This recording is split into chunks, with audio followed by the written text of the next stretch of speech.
Hello, 8th graders. My name is Suzana Antić-Antć, and I will be your teacher today.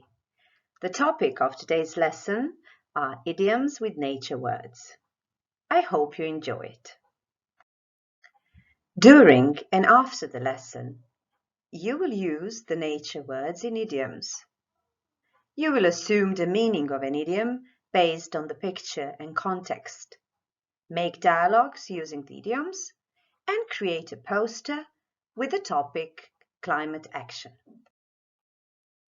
For this lesson, you will need internet access, a laptop, tablet or a mobile phone, a notebook and a pencil. Every year on the 22nd of April, people around the world celebrate Earth Day. Now, I think that Earth definitely deserves to have a day. What do you think? I'm sure you agree with me. After all, every mother deserves a day, right? And we do call Earth Mother Earth. Now, I would like you now to watch a video. So if you follow this link or scan the code, you can watch an interesting video and then come back. So you can stop this video and follow the link. See you later. And we're back. What do you say? Are you impressed? Did you like it? Are you in awe? I know I was when I first saw it. Mother Earth, or better yet, Mother Nature is really breathtaking, wouldn't you say? Okay, let's move on now.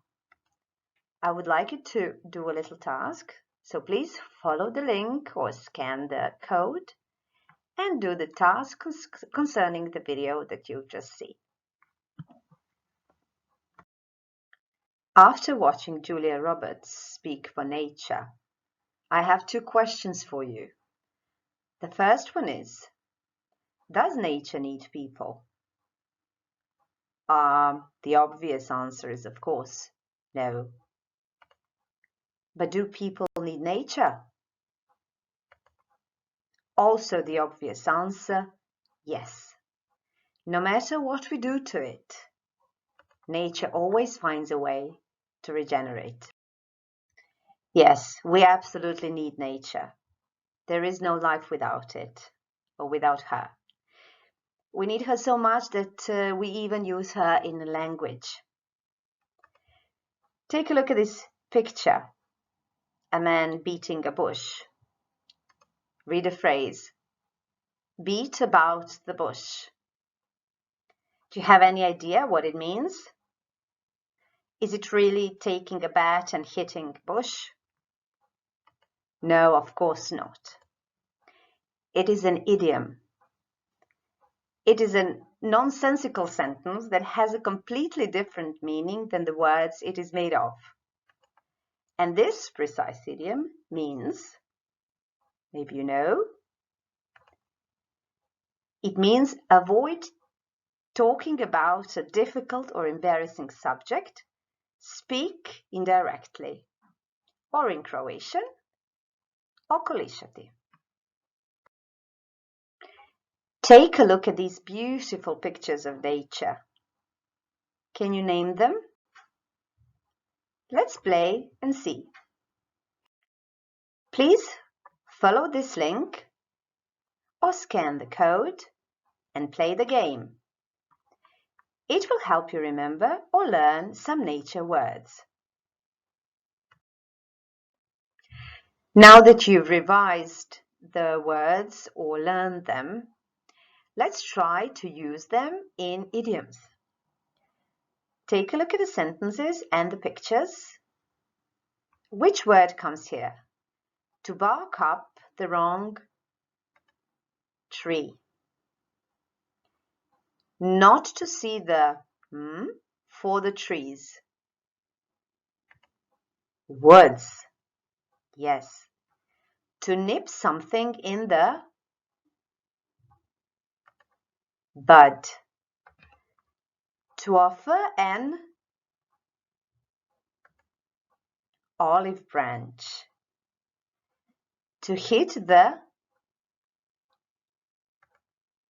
hay. To have green fingers or a thumb. To come up, look at this beautiful picture. To come up, roses. To turn over a new leaf, yes.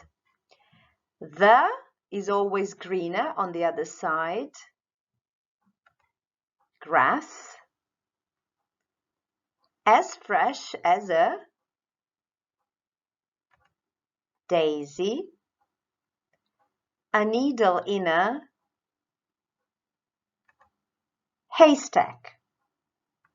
A late bloomer. A thorn in your side.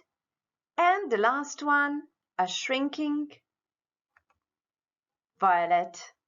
I'm sure you did this task really well. Now, let's see how well you understand the meaning of different idioms. Follow this link or scan the code and play the game.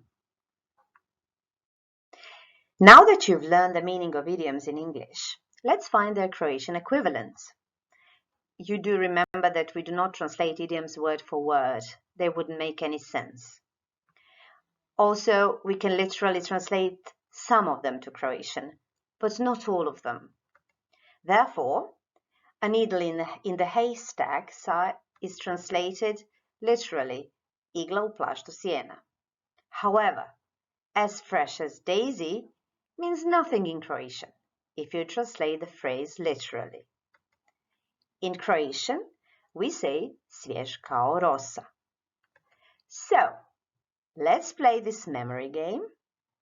Follow the link or scan the code. Now that we've learned the Croatian version of some English nature idioms, it's time to use them in context in a sentence. So, follow the link or scan the code and see how well you can use English nature idioms. It's your turn now to be creative. I would like you to choose 6 idioms and make dialogues. Here is an example. Look at David. He's as fresh as a daisy. Yes, isn't he? He's just returned from his holidays on Hawaii.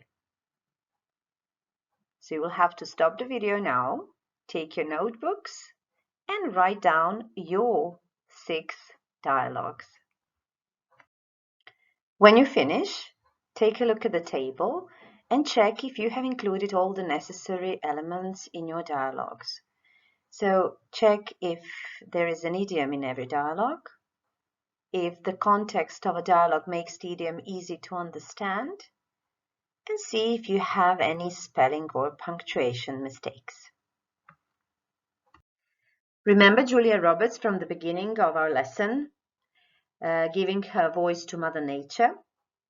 Well, other celebrities wanted to have a go as well. They liked it.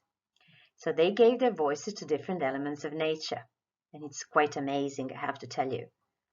So, if you visit the page on the screen or scan the code, you will see who speaks for which element or force of nature. You can stop the video now, watch the videos, and come back. And if you're back, there is a task for you. Visit the link or scan the code and do the task. Would you like to know what force of nature you are? If the answer is yes, follow the link or scan the code and do the quiz. You will have to scroll down the page a little bit because the quiz is somewhere on the bottom of the page. Okay? This year, it is Earth's 50th anniversary. Every year, humans celebrate Earth's birthday through different themes. In 2016, the theme or topic was Trees for the Earth. 2017, environmental and climate literacy. 2018, end plastic pollution. 2019, protect our species. And this year, 2020, the topic is climate action. If you follow this link, you can find out more about the Earth Day 2020 poster contest. Although it is too late for you to enter the contest this year, you can bookmark this page and enter the competition next year. But this year we can definitely practice. So your task is to create a poster with the topic climate action, of course. And the tools that you can use are Canva or PowerPoint or some other tool. If you have an interesting tool that you know, you can use it to make a poster. Before doing the poster, go through the poster checklist. Make sure that it includes the title, the text, and the photographs. That information on the poster is logically organized, that the photographs are connected with a theme or a topic and they additionally explain it, and that all the borrowed photographs have a source next to them. Well, that will be all for today from me. Happy Earth Day, everyone, and hopefully I'll see you soon. Goodbye.